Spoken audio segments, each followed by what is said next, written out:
up, YouTube? Welcome to Fred's Full Throttle. In today's video, we're going to talk about 5 reasons that the new 992 generation Porsche 911 GT3 is going to be a fantastic car and why it is carrying on the mantle of GT3. Let's get right into it.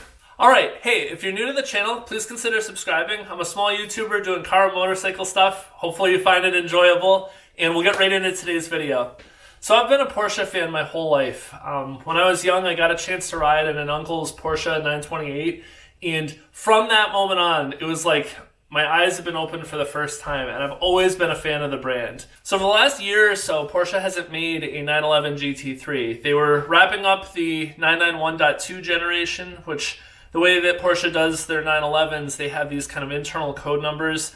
So the previous generation of Porsche was called the 991, and then when they did a refresh, it was 991.2, and that's how you sort of can tell if you have a pre-refresh or post-refresh car. And for the last year or so, Porsche hasn't made a GT3. As they transitioned to the new model, the current one, which is called the 992, they started with their 911 Carrera, Carrera 4, Carrera 4S, kind of the more normal cars. Now they've released the Turbo S and the Turbo, and then usually kind of after that is the GT cars. That'll be the GT3 and probably a GT2 or something else like that. So the new 911 GT3 is coming. There have been spy photos all over the internet from the Nürburgring. Though we couldn't get any real details, the best confirmation was actually if you watched the Super Bowl last year. Porsche had a commercial that they aired for, I think it was like 2 minutes. It was a pretty long commercial, and in that video, there's a scene where they're walking through a garage, and up on a shelf, kind of on a set of car racks, where they had a whole like anthology of greatest hits from Porsche, there's a blue 911. Now it's not in focus, it's kind of in the background, and it's not the focus of the shot. So if you look closely, it's definitely not any other model. It's a 992 generation car. It's got a spoiler that had not at that point been unveiled. And the wheels were different, and so anybody who knows a little bit about Porsche could tell that that was a GT3, and they'd sort of left that in the commercial as an Easter egg.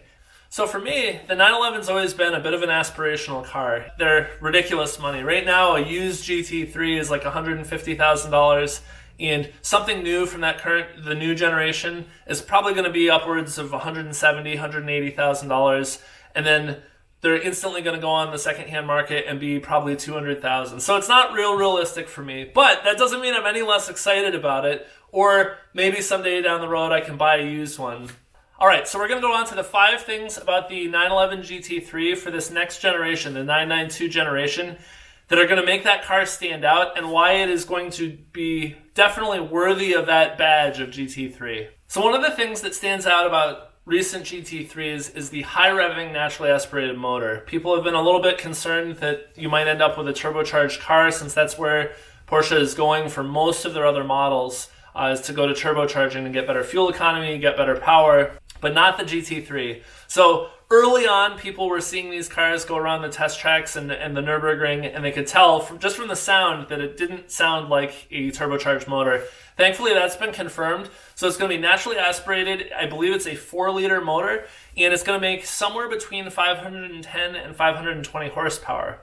Now, that may sound like not that much power. In today's world, where you can go down to your local Dodge dealership and buy a Hellcat with 707 or 770 horsepower.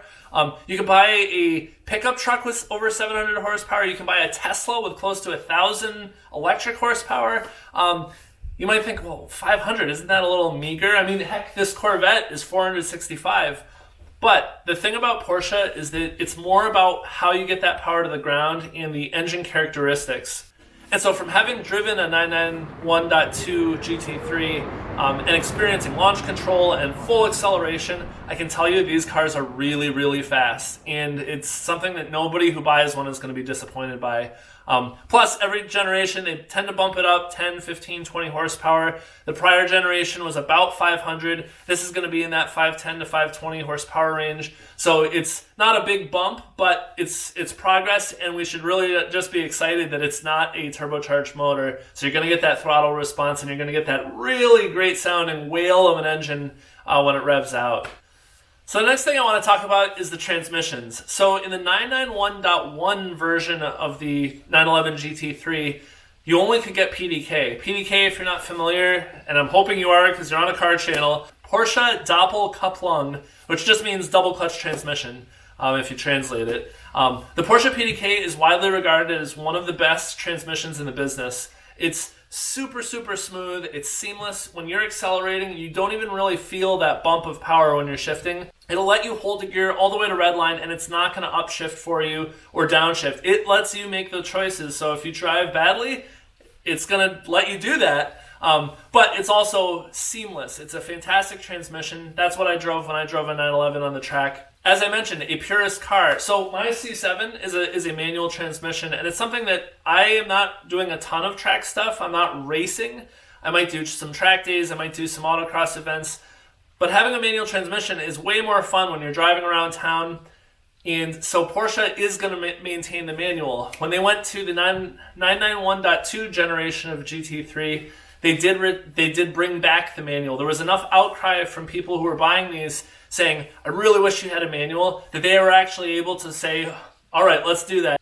Now, interestingly, it came as a no-cost option, so you didn't save money, you didn't get $2,000 or $3,000 knocked off because you weren't using the PDK. But you know what? That's a small price to pay, even for the ability to have a manual, which is becoming kind of increasingly less common. I mean, heck, the C8 Corvette, you can't buy a manual anymore. Now, an interesting little development here, too, is that the PDK is going to be different in this car than it is in any of the other cars in the 911 range, though we'll see if that changes with the release of the GT3 and the popularity of this kind of different PDK. So in the current 992 911s, the gear select is actually about this tall. It's a little kind of plastic, looks like a little paddle. It's black plastic, and it just goes forward or back a little bit, and it selects through, the different drive modes. Looks a little bit like a shaving buzzer.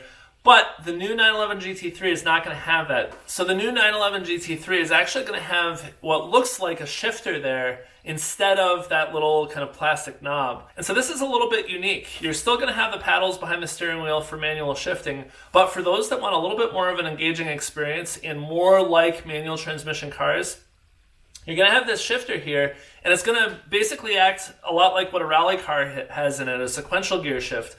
It's going to be back for going faster, so upshifting, and it's going to be forward for downshifting. And so you'll still be able to stay on the gas if you want, because it is, after all, a PDK, so you can floor it and then keep shifting as you go. But when you're driving along and when you're on back roads, rather than using the paddles, which may be a little bit more suited for a track, this is going to let you downshift or upshift, but getting that feel of kind of manual shifting. And it seems like definitely it's catering more towards that crowd who might like the idea of the ease and kind of seamlessness of a PDK, or maybe the speed on a track. But for when you're not driving on a track, to have the ability to drive and get a little bit more of that kind of visceral feeling of downshifting and the engine revving and all that stuff. So that's going to be a pretty cool option. And I haven't actually seen another car that offers that level where it actually looks like a shifter, and it's going to have enough feedback so it doesn't just feel like a switch. It actually is going to be, put a little effort into it.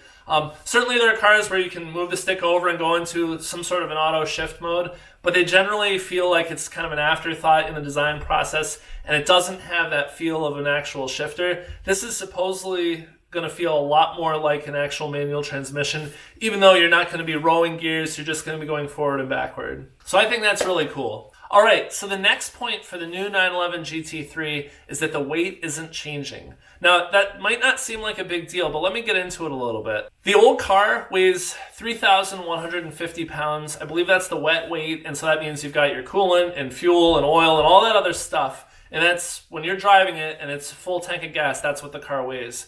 So the 992 is definitely a little bit bigger in pretty much all dimensions than the 991 generation that it replaced. It's a little bit wider, a little bit longer, and you might think, okay, that's going to make the car heavier. Now the GT3, that's not the case. It's actually the same 3,150 pounds wet weight.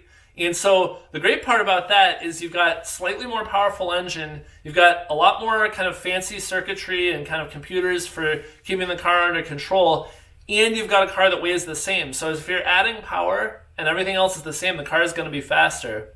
So that's kind of weird in today's day and age that a car can get physically larger but actually maintain the same weight. What that effectively means is that they've found ways to save weight, because certainly there's more structure and the car is bigger, largely due to safety, as well as, to fit more things in it. And the car is actually going to weigh the same amount. I had a 2000 RAV4, kind of the first generation of RAV4 when I was in high school and college. And now if you look at a RAV4, it's like, I don't know, 15 to 20% larger than when I had that. It actually looks like a decent mid-size SUV, when back when I had one, you actually would call it a small SUV. So the fact that Porsche was able to keep the same amount of weight, is right down to the pound too, is pretty impressive. All right, so the next point that I wanted to cover, and I mentioned a little bit about the engine earlier, is that the engine is still going to rev to 9,000 RPM. Part of that is because it's naturally aspirated, and part of it is because the car is able to rev to 9,000 RPM.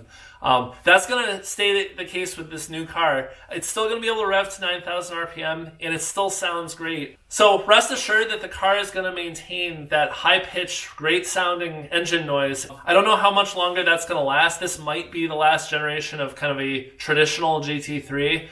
So it's pretty special that Porsche was able to do that, meet all of kind of the tightening emissions restrictions in Europe, and still release the car in the US set up the same way. So the next point I want to cover is probably a little bit controversial. I know the forums have been kind of ablaze with people talking about the pros or cons of this, and that's the spoiler of the new car. So the new 911 GT3 has a spoiler which is called a Swan neck spoiler. And let me explain what that is. So if you have, let's say this is a traditional spoiler on the back of a car. So it's a rectangle, roughly, and you have, the back of the car is here, and you have basically the arms that hold it underneath it. But if you've been looking at some of the race cars recently, especially like the 24-hour endurance cars and some of the real high-speed stuff, you'll notice something different. You'll have your spoiler still on the back of the car, and the arm that holds it is in basically a swan neck shape, and it actually attaches on the top so that the underside of the spoiler has nothing under it. And you may be thinking, why would you do that? It actually comes down to physics. So when you see a spoiler and you see the end of it kind of kick up, a lot of people assume air hits it and then it's pushed up by that lip. And certainly there's some pressure generated by that just due to the shape. But the real primary reason a spoiler has downforce is actually the shape of the underside of it. If you were to flip it over, it actually looks like an airplane wing. And what happens is that creates a low pressure area. So it's not so much that the spoiler is pushing up, pushing the air up. It's actually that the low pressure here is pulling the spoiler down.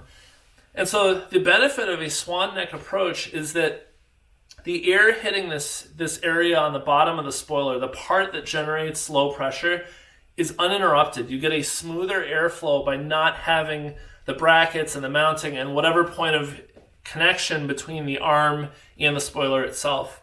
And so by leaving that uninterrupted, you'll be able to slide your hand all the way across the entire spoiler without hitting anything. This is going to give you smoother airflow, and it's going to give you a lot better ability for the car to channel the air effectively without having any additional turbulence. And so you may be thinking, well, okay, what's a little turbulence cost? Well, it's fine at 100 miles an hour or 120 miles an hour. But when you start getting up to what this car is able to do, where that downforce and any little bit of turbulence affects the stability of the car, it affects the amount of grip that you can get down to the tires from pressure from the aerodynamics. And that's why racing cars are now moving to that approach. They're all now either attaching from the top or they're attaching from the sides, leaving that air to be smooth and free-flowing. Now, one other cool thing that the lead for the GT program for the GT3, Andreas Prenninger, has said is that redesigned spoiler combined with there's a bit of a ducktail underneath it, so you have the back of the car and then you have the spoiler over it, gives you better downforce without increasing drag. So you actually can achieve a higher speed and higher acceleration in this car with everything else being equal just due to the spoiler, because there's less drag, but you get the same or higher downforce at any given speed. So that's pretty cool. And the one last thing is that some of the pictures that have come out and some of the kind of sneak peeks of the production version of the car, the spoiler looks way better than the test cars. The test cars clearly have kind of extra bodywork. They've got masking over it so you can't see what the actual angles and edges look like. And without any kind of differentiation of paint where you just have this kind of, electrical tape looking, vinyl surface on it, you really don't get a great sense of how it looks. Seeing it on the actual painted car, it looks a lot better, a lot more smooth. It flows with the car. And I think it's going to grow on people. And I guarantee you, as soon as it's for sale and people are seeing these, they're going to think it looks great, and they're going to forget that they had any complaints about it. All right, so those are the 5 reasons that I think the new 992 generation GT3 is going to be a worthy successor to all the previous GT3s. It carries that same heritage. It's going to have the very similar kind of sound and engine and feel. It's going to be very, very fast and responsive. It hasn't gotten heavier, and they're going to retain that manual option for those of you that want it. So thank you very much for watching, and until next time, Fred out.